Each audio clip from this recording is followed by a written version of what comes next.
Hey guys, my name is Zack Birlew. I'm co-president of Babs Do Productions, and we're having some downtime right now, so I figured I'd try my hand at doing a video game review based off one of my most favorite video games of all time.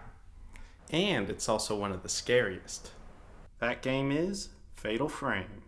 And I won't just be reviewing Fatal Frame, I'll also be reviewing Fatal Frame 2, Crimson Butterfly, Fatal Frame 3, The Tormented, Fatal Frame 4, Mask of the Lunar Eclipse, and Project Zero 2 for the Wii.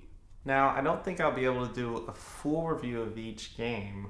I don't think I'll have enough time for that, but I can do a basic overview of some of the things I like about the games, and particularly the story and the atmospheres, and some of the really good scares in some of them, and just what I like about them in general. So, let's get to the review.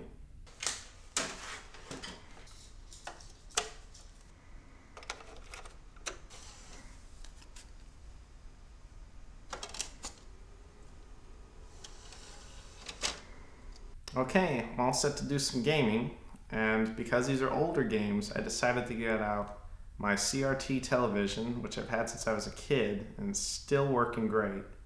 And thanks to my brother, I also have a PlayStation 2 and a Nintendo Wii to use for the review.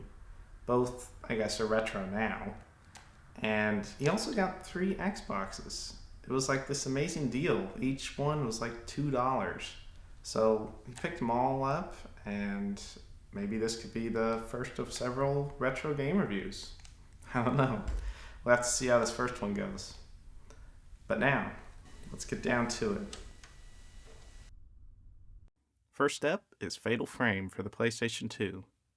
The first Fatal Frame is dubbed the scariest of the series. Everything from the story to the lighting and the environments themselves are all designed to startle and frighten the player. This entry in the series is also famous for scaring Japanese gamers so much that many didn't actually finish the game, and the following sequels were designed to be more story-driven and a little less scary because of that. Whether this is an exaggeration or not for the press is anybody's guess, but the game can still cause some jump scares even to this day.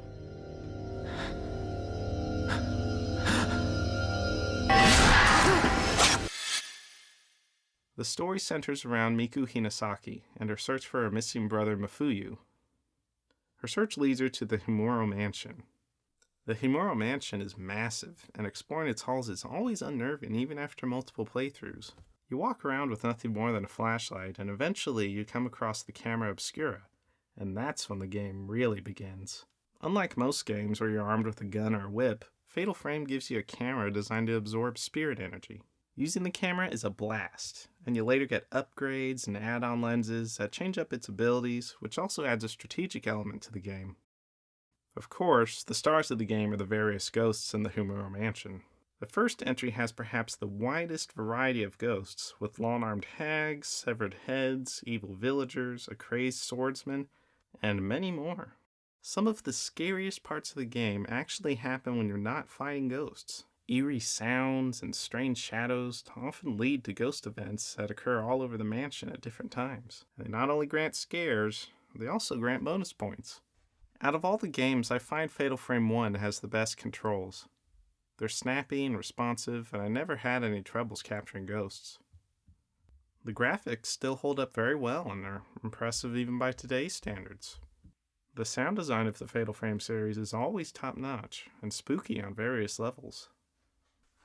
One of my favorite things about the Fatal Frame series is that after being terrified by ghosts and horrified or even traumatized by the game's story, the games end with this big, bright, and happy ending that somehow makes you feel better about the whole experience. Now, even though the game is pretty dark and nightmare-inducing, I can't help but love it. It's just so much fun to play. And no matter how many times you play it, you never get scared the same way twice. There we have it. That's Fatal Frame 1 for the PlayStation 2. It's a lot of good scary fun. It's pretty late now. It took a while to beat it. A lot of puzzles and things. Tomorrow I'm going to continue my review with Fatal Frame 2 and Project Zero 2 Wii Edition. So, hope you enjoyed the first entry in my review. I'm gonna move all this out of the way for the night and go to bed. Have a good night, guys.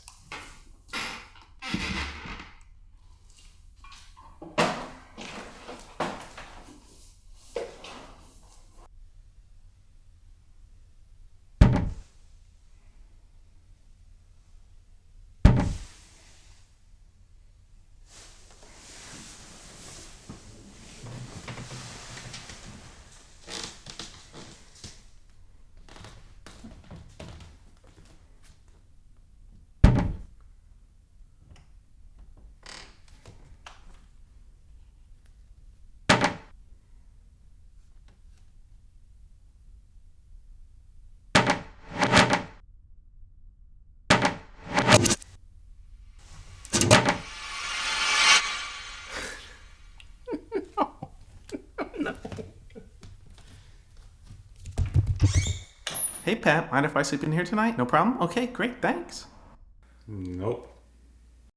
Why? Because you have a room? Yeah, I do, but there's a problem with that because there's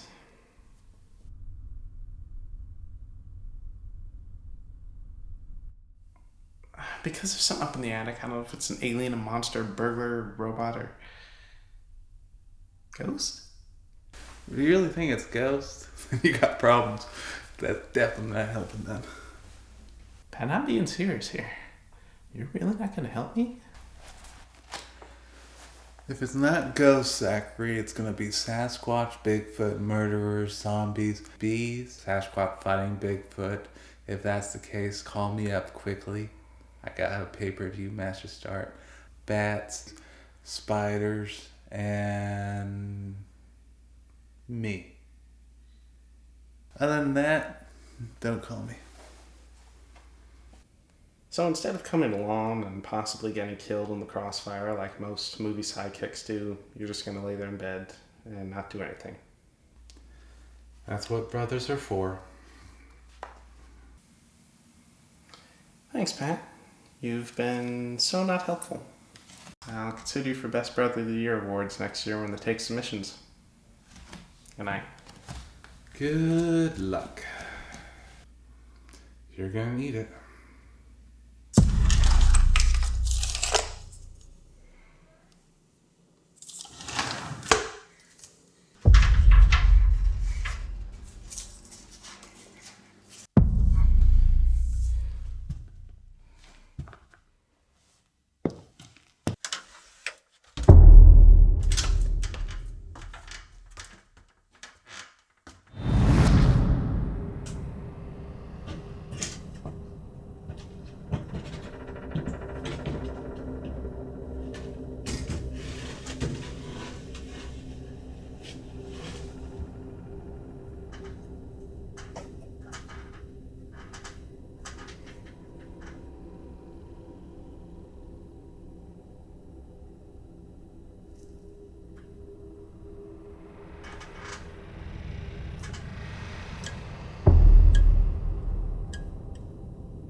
We don't have a camera like that. Oh no.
It was a ghost, wasn't it?